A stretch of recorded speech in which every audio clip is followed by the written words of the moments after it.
Welcome back to the Life Well Led podcast. Today, let's get down to business. Let's get down to business. You terrible singer. Just kidding. You know, I'm not really big a Tiesto guy. More So- of a Doobie Brothers guy. You know why they call them the Doobie Brothers? Why? But they do be brothers. Oh, thank you. What a way to start an episode. All right, Eric, let's get down to business No, on that's this fine. one. Let's- Here, time and time again, that people want to start a business, but they, for whatever reason, just don't ever take a full-time gig or a part-time gig. Everybody wants that freedom that comes with starting their own business and being their own boss. But when it gets down to it, something gets in the way. Everybody at some point wants that business because they're tired of their boss. They're tired of having people tell them what to do. They think they can do it better than somebody else, or they think that they can make more money doing it this way, or they know they can help people better, more efficiently, whatever. But yeah, when it comes down to it, there's a big time fear and big time limitations, whether they be internal or external, although most of them are internal, if we're being honest, as coaches, that get in the way. Yeah. So I figured today maybe we dive into the top 3 reasons why people don't start businesses. What are the things that get in their way? What are the blocks?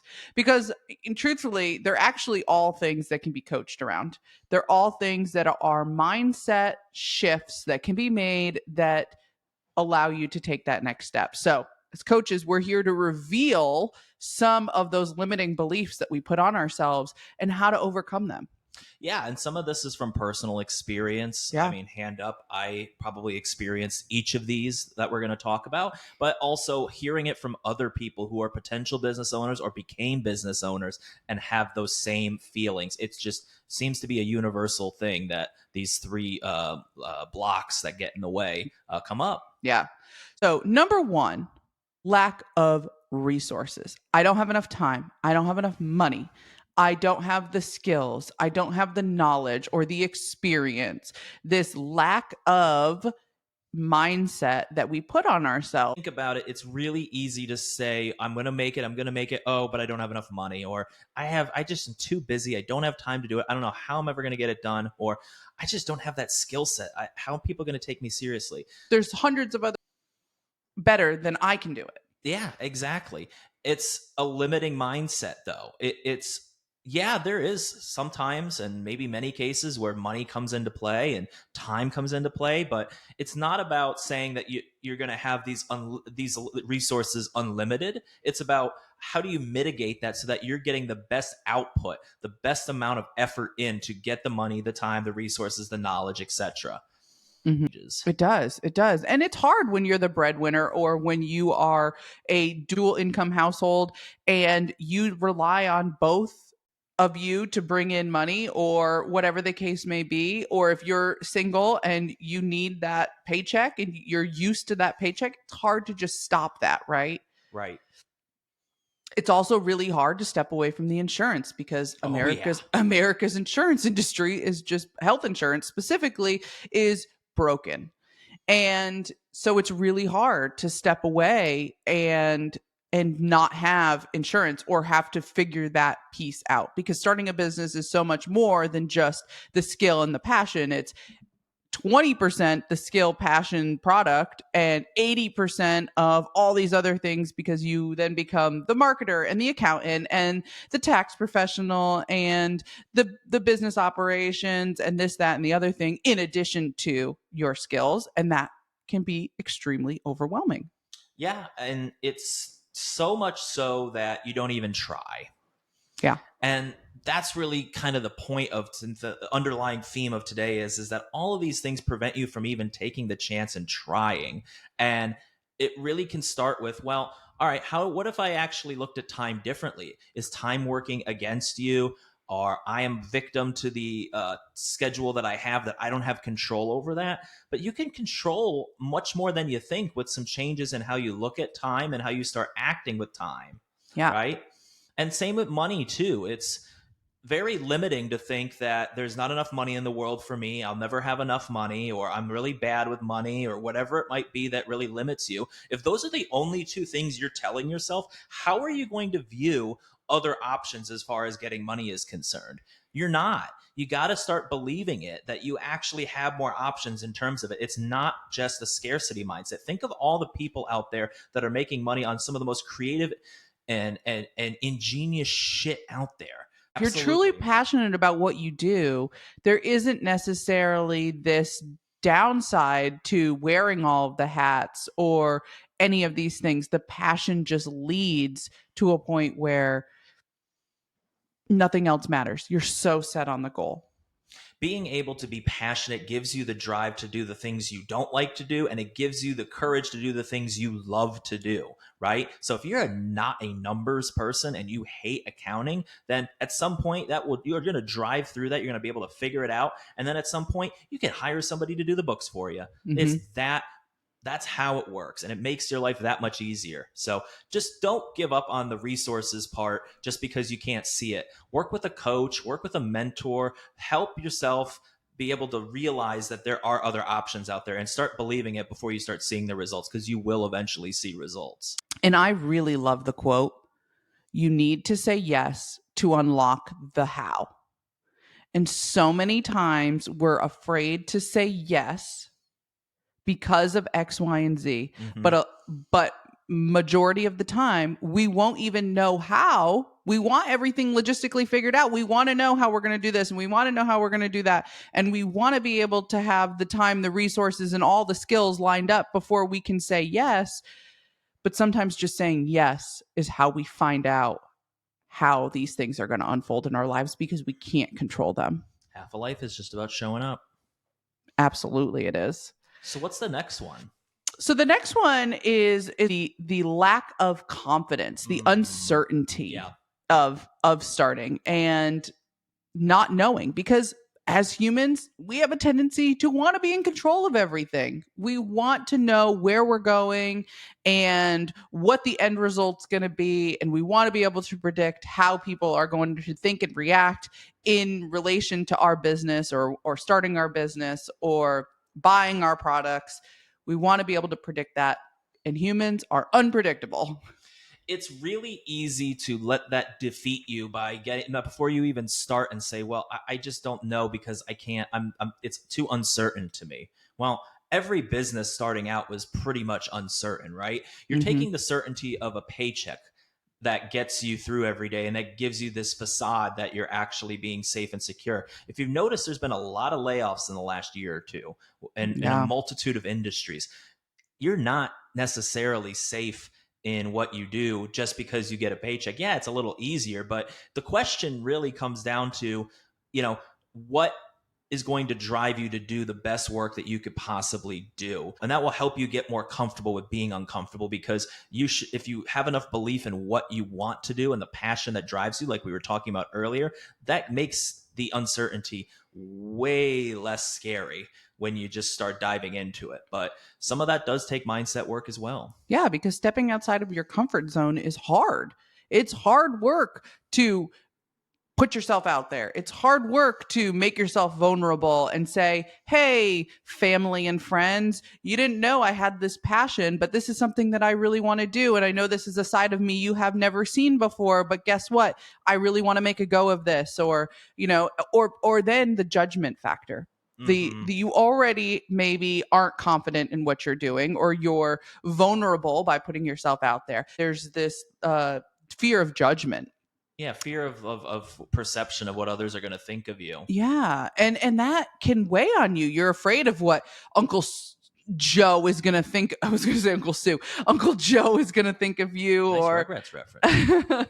or we're afraid of what our coworkers are going to think if they find out we're doing this side hustle, or we're afraid of there's just people that you used to know, and you're putting yourself out there on social media, and this isn't the you that they know, and guess what, they might judge you. Yeah, and you know what? You might lose some people along the way, and that's what's really scary, especially when it comes to family. You know, you don't want to lose the Yeah. relationships that you have because you're putting yourself at risk that way. You know, like your family might, financially especially, right? That's, you know, but the Yeah. confidence that comes with losing trust, respect, clout, whatever you want to call it, is real, and acknowledge that. So, but you know, again, it comes down to is, you know, what makes you the happiest and what makes you fulfilled in what you do. And ultimately, you know, figuring those things out along the way will give you a better sense of uh, reinforcing those things that we just talked about, right? Mm. So having that mindset, sometimes it needs some work with a coach. Sometimes that's work that you can do on your own, but figure out in terms of certainty, you will figure it out along the way. I can attest to that because I didn't know how to run a business. I just knew I wanted to be a coach.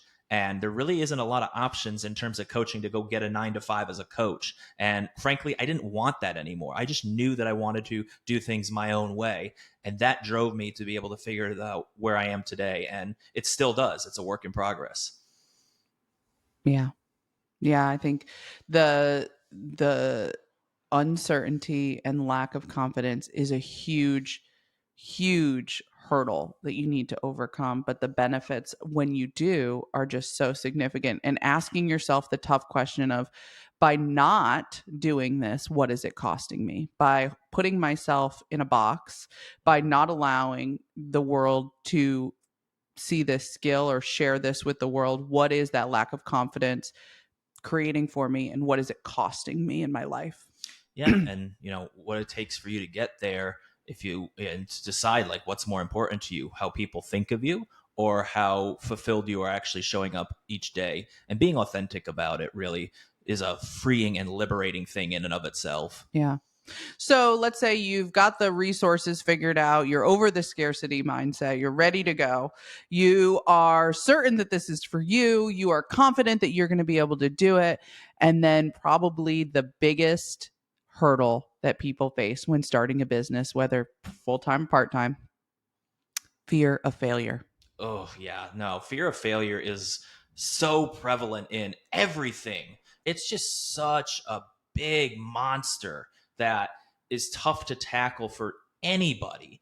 And the issue that I have with that is that now that I've kind of conquered that, or not conquered it, but making progress on it, right? Because you never truly get over it. Right. It's just something you have to make progress on. Is that that's preventing you from even taking the first step in the first place? Fear can be paralyzing. Yes. It can stop us from taking any action whatsoever. We're afraid we're going to fail financially. We're afraid we're going to let people down. We're afraid we're going to fail and lose our reputation. We're afraid of the impact should failure hit us. But what if failure didn't exist? Tell me more. What does it look like in a world where failure doesn't exist, right? Yeah, you may lose some money. Yeah, you may have invested time into something that didn't work out, or that didn't come to fruition, or that didn't pan out the way that you wanted it to. But if you're looking at everything through this black and white lens of success and failure, gosh, there's so much gray that we're missing. We're missing all of the opportunity that comes with starting a business, learning a new skill, learning how to do the accounting, learning how to do the tax prep, learning how to file a business, changing your mindset, learning about your customer, learning let's say you had some big mistakes that were made. Okay, what if they weren't mistakes? What if they were learning opportunities? There's just so many different ways that you can take the black and white of failure and success and turn it into something that is more valuable to you. Because the truth of the matter is, most people don't just start one business. Yeah, the rate of failure in business is incredibly high. It's daunting. So we have a lot of programs and nonprofits and education and resources that help you get back on your feet and learn from those opportunities. And when you realize that, you know what, you're probably going to fail at something at some point, whether it's small or large, it's learning from that failure. It's realizing that failure is just data. It's just Mm-hmm. being able to learn from that opportunity. And that takes a lot less stress on you off. It takes much more personal feelings of guilt and shame off of you more than you would think. It really does that mindset as you condition yourself and practice the opportunity growth mindset to be able to get yourself in a position where if you do not meet the qualifications you were hoping for, that you actually learn from it. Mm-hmm. Absolutely. And business is a lot like putting up little trial balloons. You got like little weather balloons all over. You release them all over the place. You see what sticks, what doesn't. Yep. Sometimes you lose one. Sometimes, everything goes perfectly. But you just like constantly putting up these little tests everywhere you go and seeing what works and what doesn't. That's how you start a business. That's how you gain success. And like Eric said, failure is just data, Right. right? We associate the feeling of either this failed or success or succeeded based on our interpretation of the data. Right. But at the end of the day, it's the fact is the fact, and we associate the feelings with the fact or the thoughts with the fact. Just because you lost that customer doesn't mean you failed. There are so many other ways that we can look at that. What didn't we do well? Okay, that's data. Why did this person walk away? That's data. What can we do better next time? That's also data. Might not have even been a good fit. You can even Yeah. justify it that way and say, after you've done the diagnostic of what didn't work and what actually worked, like what went well, what could use improvement. What about those improvements might have made a chance at either that customer or even realizing, hey, you know what? If I put the best out there next time and it doesn't work, then you figure out what needs to be changed, or you realize it just wasn't a good fit. Because that's another thing. You don't want to be somebody who serves everybody, right? You want to be able to find your ideal customer. Having that mindset alone to realize that there are so many people out there that are successful, but they don't necessarily serve everybody. That is so important. Whether you're in a service industry or a product industry, your product isn't for everyone. Your service isn't for everyone. Honing in on that specific niche of who your target customer is, Right. there are going to be people who it's just not for. You're not for everyone, and that's okay. And that doesn't mean that you're a failure. No, not at all. There are so many people in this world with so many different personalities. There's just so many variables out there that you will line up with some of those variables. It's inevitable. So we encourage you through all of this, if you want to start the business, start the dang business. You will figure it out along the way. You will. You will. You absolutely will. You And have to say yes in order to know how. bingo. I love it. You are enough. You have everything you need. The resources are there. The time is there. The money is there. The confidence is there. You are the right person for this right now in this time. Go out and do it. And don't be afraid to learn from mistakes and take the wins where you can, and don't look at things as failure, because you're not failing, you're learning. Bingo.